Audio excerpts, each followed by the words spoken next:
Okay, we are ready to start with the University of Kentucky. We have Octavius here, and he is ready for your questions. Jimmy, would you like to start on the right-hand side? Octavius, Jimmy Himes with the Sports Channel in Knoxville. What have you seen out of Devin Leary so far? Just so far, I've definitely seen huge strides in his footwork and his mentality as far as wanting to learn the playbook and just getting out there and just really wanting to play the game of football. He's a big football guru, but his passion for his technique and the playbook is definitely taking huge strides. Similarities between him and Will Levis? For sure. I definitely say there's a lot of similarities, but they're also definitely different. Like I said before, his footwork and I like the whip he has on the ball and just his mentality as far as learning the playbook and those strides that he wants to take, I see the Will Levis side of him. You have a question? Okay.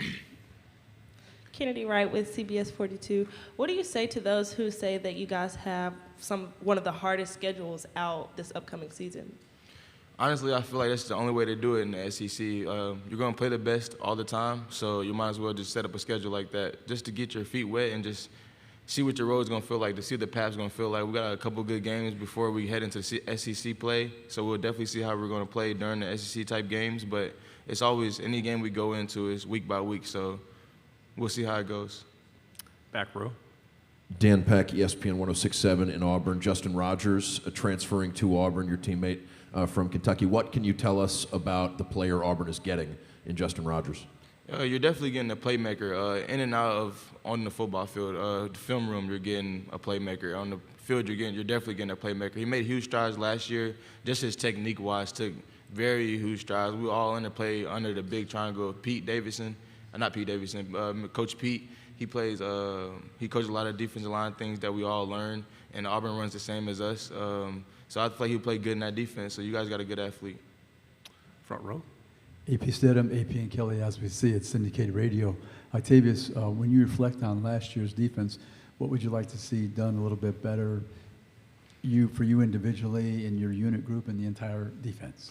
One of the big things we're big on is just consistency, and that's something that we need to get back to, just being consistent with everything we do. And one thing that we were definitely consistent in the past years was pass rushing.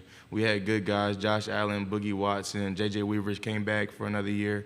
It's just something we've always been good at, but we need to get back to, and I feel like it's one of the big things we've been focused on is our pass rush.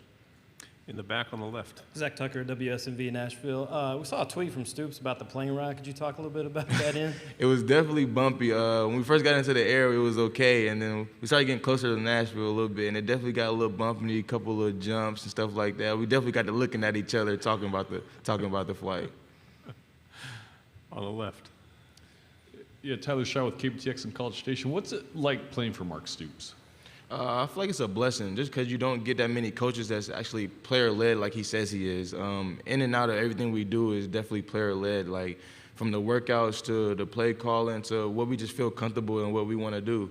He just lets it come down to us. Honestly, it just trickles down right down the tree. It goes to our position coaches to the DC, OCs, and then honestly just us. Whatever we want to do is definitely a lot player-led.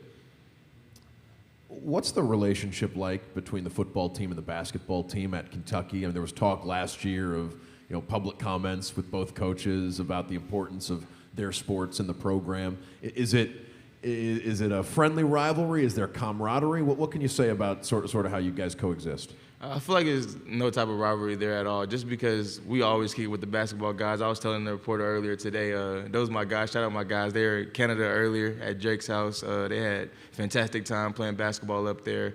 So in that recruiting class we just got in basketball, like they the guys. So we're doing good on both sides right now. I feel like we're all around good sports school. Like we've always been top 20 all around, just tennis, volleyball, anything we do in sports at Kentucky. I feel like we're top of the line.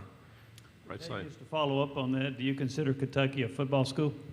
I feel like all around school, like I just said. We're top 20. You guys can probably pull it up somewhere, but our soccer team's always good. Volleyball just won the national championship a couple years ago. Basketball team just did the same as well, the women's. So we're all around. We're all around kicking butt at UK. I know you play defense, but Liam Cohen comes back as the offensive coordinator. What do you expect to see differently about the offense? Honestly, just bringing back that mastermind that we all know he has. When Liam left, honestly, you probably could say a lot of guys probably didn't like the new offense, things like that, just because they were trying to pick up new things so fast, and we run NFL-type offense, so it's kind of hard for some of the guys and new faces. And Coach always tells us that nowadays is like the NFL, like with free agency, you get new faces all the time. So honestly, just learning the offense. And Liam, something he always does that he does best is just simpling it down for those guys. And I feel like that's when they play the best, like when they can just go out there, fly around. We got all those good athletes at wide receiver. We got Devin now. We got Ray Davis at running back, Jaton McClain. Just letting those guys go out there and really play ball. Left side. Kennedy Wright with CBS 42. I know you're from Kentucky, but were you a Kentucky fan before you committed to the school? Honestly, I wasn't really a big fan of like any college team. I was really open in the whole entire process. It just made it a +1 coming to my home state school, and it's definitely a blessing too. We don't have an NFL team there, so I feel like when you get to Big Blue Nation, like the fan base is Big Blue Nation. They're all around Kentucky, so. And what was your wow, like this is real, surreal moment your freshman year? Honestly, probably say that first night on campus when my mom left me. When my mom left me and I went to sleep, it wasn't even just that I missed her so much. It was like, I probably say I woke up like 3 in the morning and I just walked outside and I was like, wow, my mama just let me walk outside, but she wasn't there to tell me to come back inside. So I was like, oh, I'm really grown now. To the right. Haley Castillo, Southeastern Conference. So we have a lot of athletes here this week representing their schools and their programs and their teams.